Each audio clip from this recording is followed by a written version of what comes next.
Good morning. Assalamu alaikum, everybody. I would like to present for you thyroid cytopathology today. First of all, I would like to thank you all for coming this early morning and thank the organizing committee for inviting me to this talk. It's given me a great pleasure to be here with you. So, I know today everybody is talking about thyroid malignancy, but in thyroid, we see it as cytopathologist, benign diseases are more common. So in thyroid, we think benign before thinking of malignancy.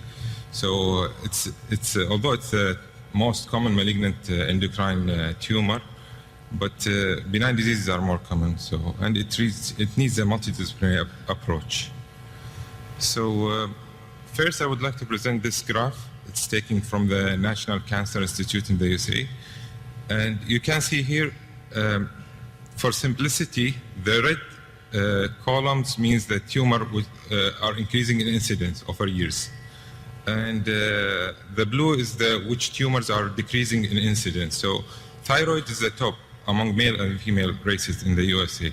And the next graphs show you the incidence rate with the comparison to the death rate.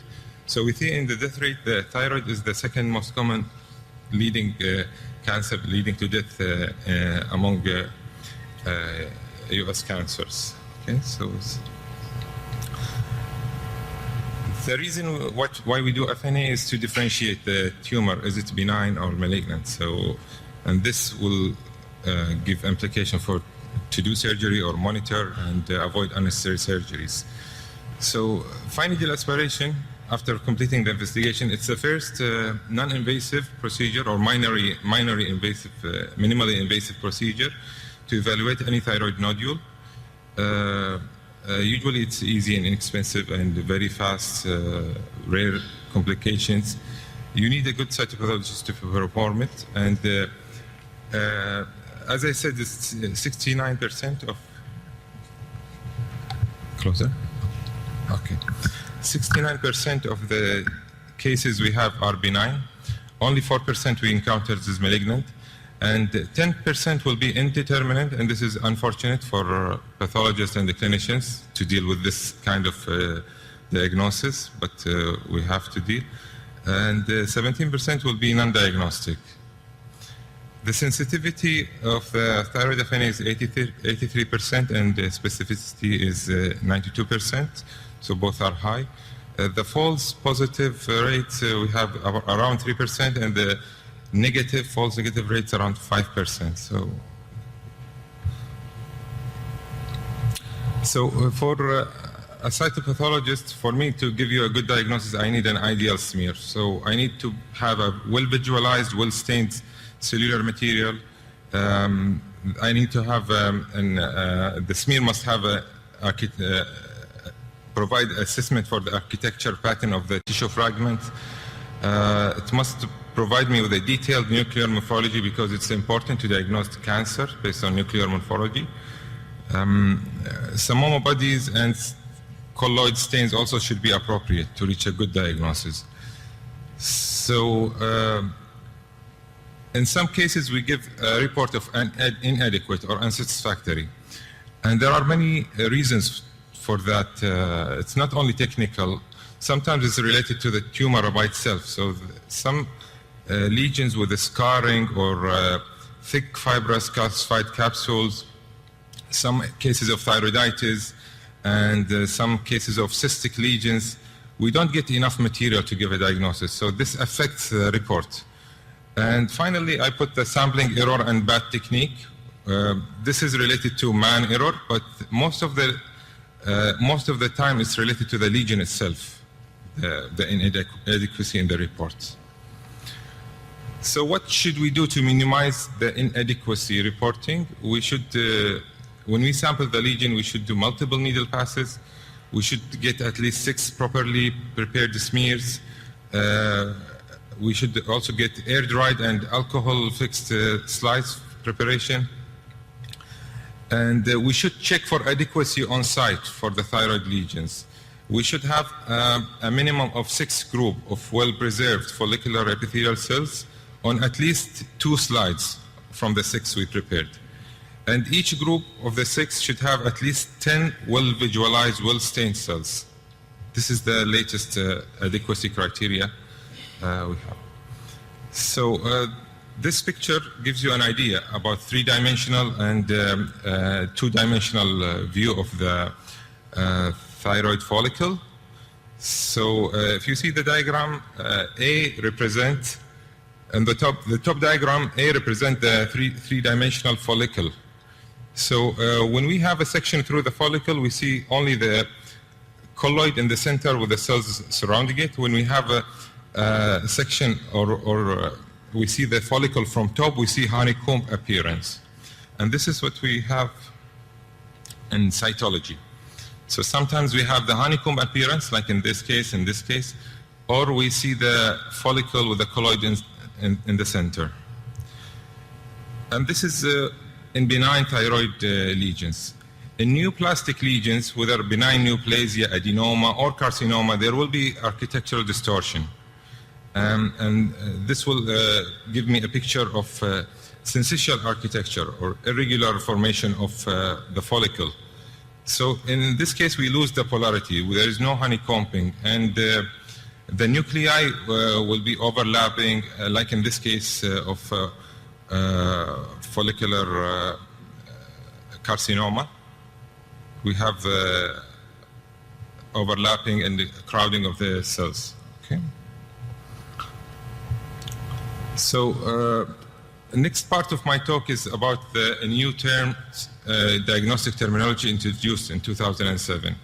In thyroid pathology and cytopathology, there was miscommunication between doctors and cytologists and pathologists regarding the diagnosis. So every institute, they have their own terminology, and they were communicating with their doctor. But when cases go abroad, there is misunderstanding. So there was a big meeting in 2007 in the USA, in Bethesda, Maryland state. And this meeting was over 2 to 3 days. It was involving all people involved. It was a big multidisciplinary meeting involving all people who deals with thyroid diseases. And they came out with a recommendation that each thyroid FNA report should begin with a general diagnostic category. And this category is based upon risk and linked to evidence-based clinical management guidelines. So they recommended 6 types of categories with optional to add comments to them.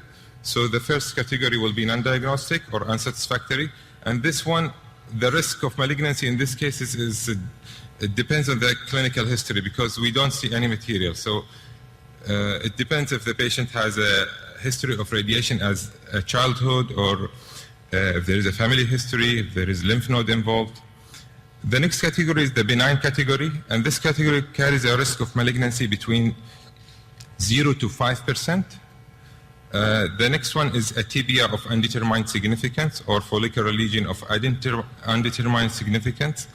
In this case, the risk will be increased from 5 to 15% to have malignancy in them. Follicular neoplasia, or suspicious for follicular neoplasia. This category, sometimes we involve with it the Hürthle cell type lesions, when the smears we have is all involved by Hürthle cells. In this case, also the risk of malignancy increased from 15 to 30%. And suspicious for malignancy, it have a risk of malignancy between 30 to 60%, and malignant smears, the final category, it's 100% malignancy rate. So I will just touch bases on each terminology first. When we are calling the smear or non-diagnostic or unsatisfactory, that means we have less than 6 groups of well-preserved, well-stained follicular cells, or the smears are poorly preserved, poorly prepared. The follicular cells are obscured by blood or inflammation. We have only cyst fluid with or without histiocytes. So all these features will let us tell or give a report of a non-diagnostic. Exceptions, there are certain lesions which are accepted, even if they don't have the satisfactory categories. the criteria, we can call them satisfactory, such as atypical cytologic findings, nodules with inflammation. Sometimes we can call them satisfactory. And smears with colloid only, sometimes we can call them satisfactory also. All this depends on the clinical criteria also, the clinical history, the background of the patient, and the ultrasonographic findings. What is recommended for these patients are to re-aspirate, and the aspiration should be after 3 months. Why 3 months? To allow the thyroid to completely heal and to avoid having reactive changes in the repeated smears. Because sometimes after smearing there will be inflammation, there will be regeneration, and some regeneration will cause atypical nuclear features. So the recommendation here is to allow the patient to have 3 months of break, full healing of the thyroid, then repeat the FNA. And the repeat must be done under ultrasound guidance this time, and it should be evaluated for adequacy on site. So most of the non-diagnostic unsatisfactory interpretation prove to be benign after repetition. After 2 non-diagnostic or unsatisfactory specimens obtained, there is no need to go back and do a 3rd or 4th re-aspirate. Just a close follow-up, because it will be unlikely to have any material after the 2nd unsatisfactory. And then the patient should be followed and re-evaluated by the surgeon, the ultrasonographer, to see if he have any clinical findings or any suggestion to get more aggressive management, like surgery or nuclear ablation, depending on this. Because at this stage, the role of the FNA is terminated. Repeating the FNA resulted in diagnostic interpretation up to 60% of cases with unsatisfactory and non-diagnosis. So there is a 40% of cases we never get a material for reasons, for unknown reasons, either due to the lesions or lesion nature or anything else. The next category is the benign, which carries a risk of malignancy between 0 to 5. Benign lesions include many things. In this category, they simplify it. So we can call benign for Hashimoto's thyroiditis. We can call benign for follicular nodules, for colloid nodules, for any type of thyroiditis, if we don't see any nuclear features of malignancy. So in this category, when we have a benign disease, we put a just general term as a benign, then we should specify what type of disease, benign disease we have. These are some examples of benign diseases I included here. So here we have a benign colloid or multinodular goiter or colloid nodule. Here we have a Hashimoto's thyroiditis disease. In this case, we have a granuloma, so it's a granulomatous thyroiditis. In this case is the... Thank you. And in this picture, we have scanty material, which is common when we have Riedl's thyroiditis, or where there is a huge fibrosis.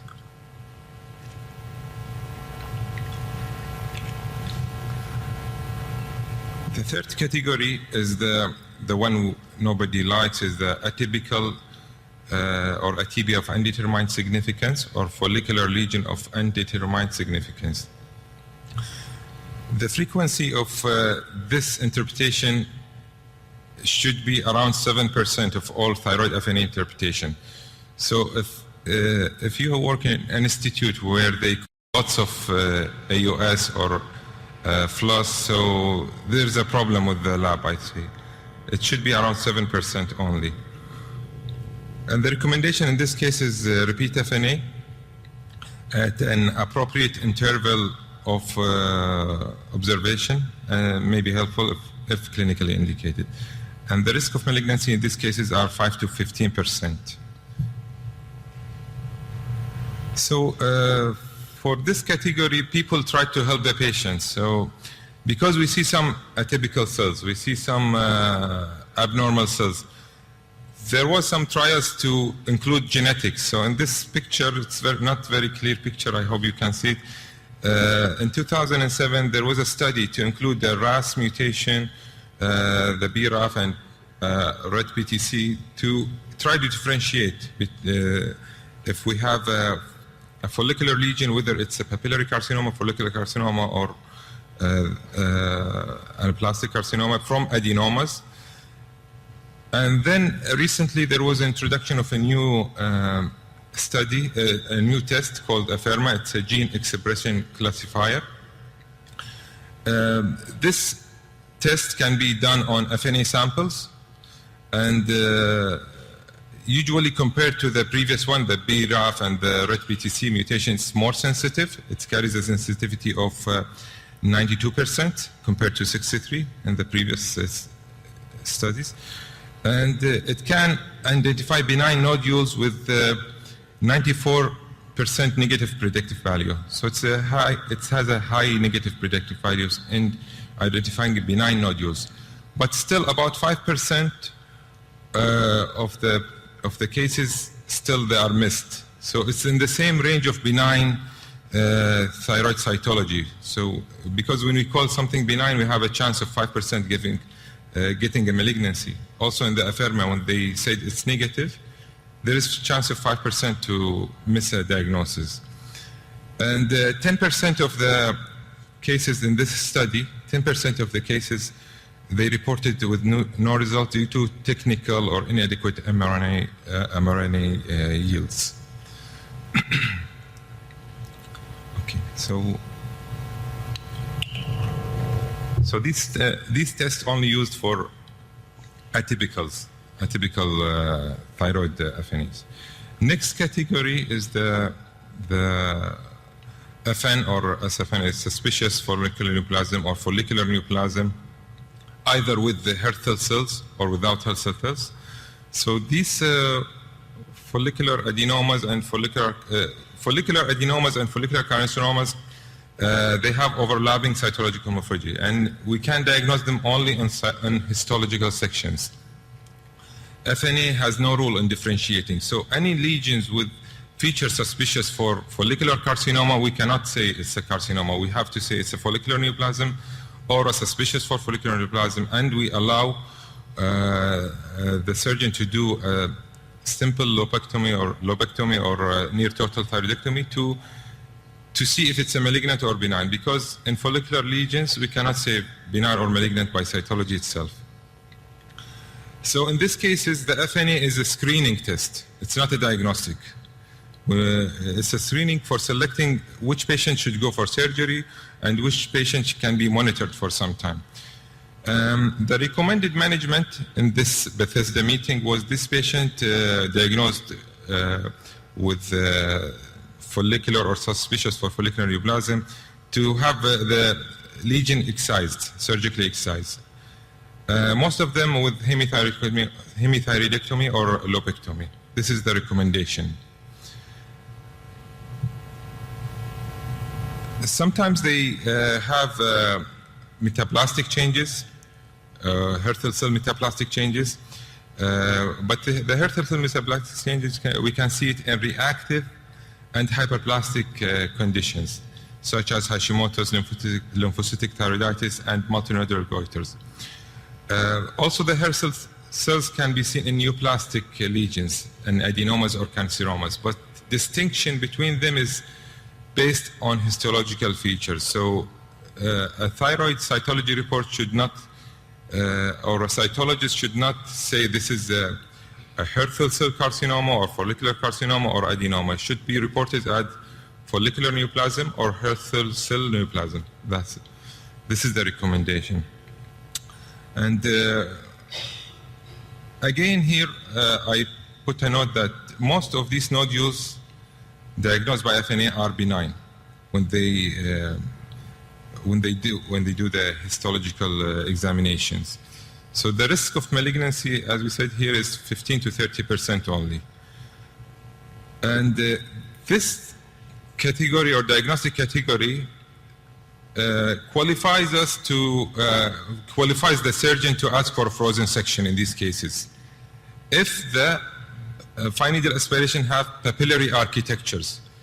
So if we say in the report is a follicular neoplasm with papillary architecture, the surgeon can ask for a frozen section, because in the latest years, all surgeons were discouraged from asking frozen section on thyroid nodules.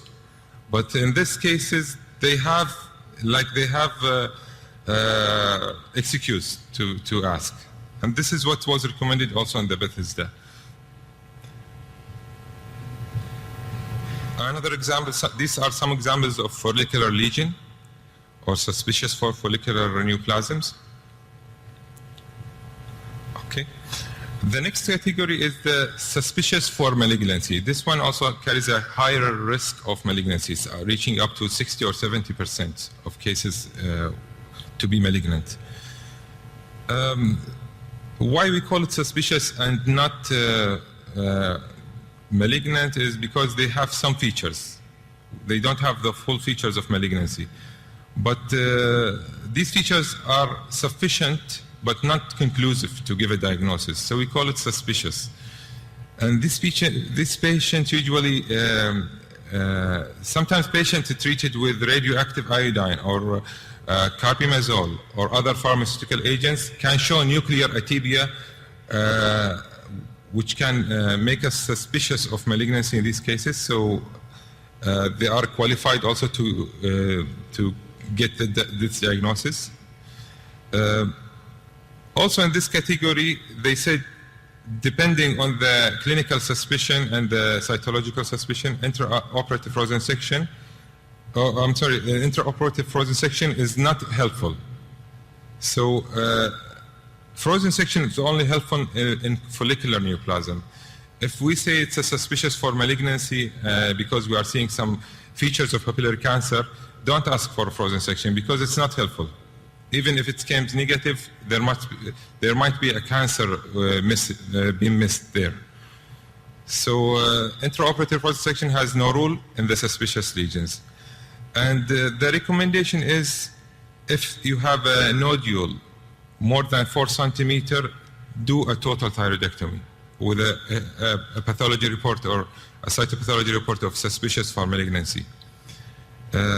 Because for more than 4 centimeter nodule carry a higher risk of being malignant. The final category is the definitive malignant cases. These cases have all the features of papillary cancers, and they are proven to be malignant on histological or positive on histological follow-up in 96 to 100% of these cases. The defining features of papillary cancer is mainly based on nuclear features. Some of the papillary thyroid cancer variant have a different clinical prognosis. Some of them are more aggressive, the tall cell variant and the columnar variant. And the follicular variant sometimes have different outcomes also. So in these cases, the recommendation was also to do a total thyroidectomy.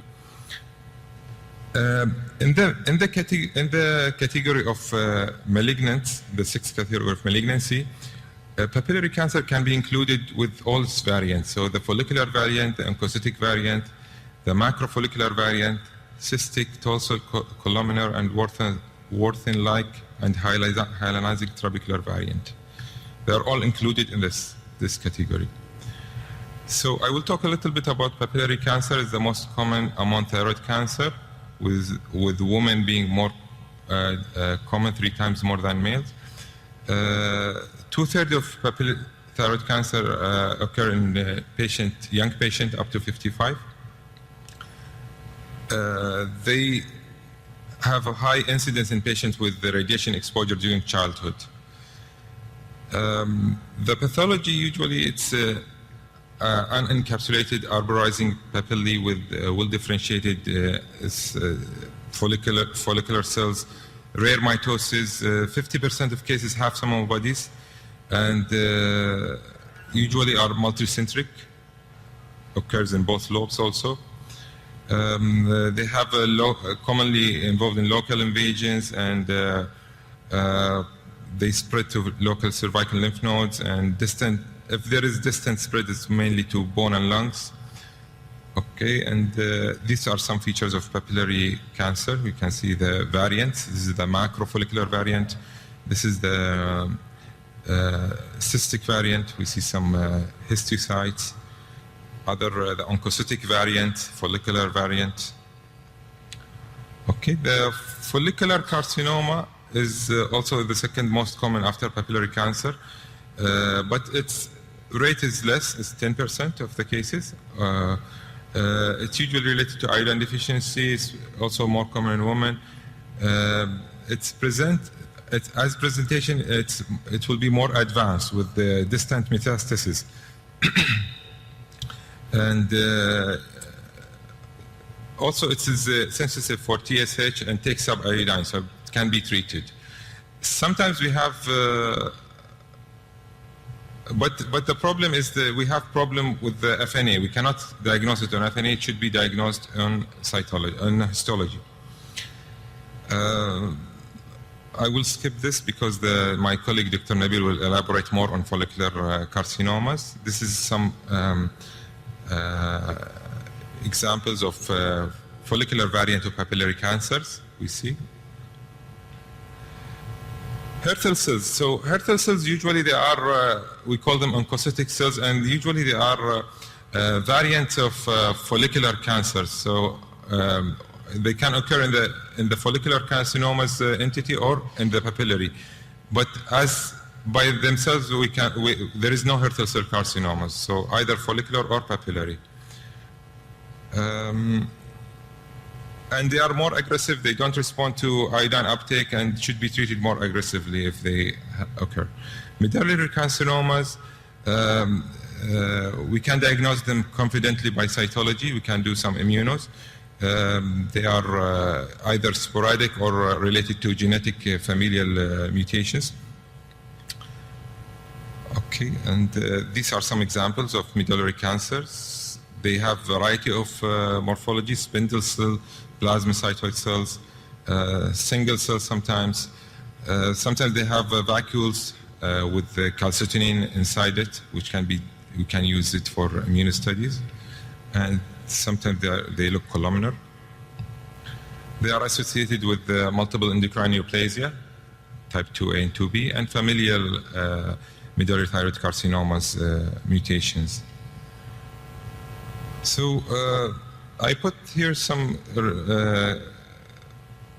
recommendations from the Bethesda system what to do with the thyroid, but I will leave it for our surgeons to elaborate more on the treatment and prognosis of these.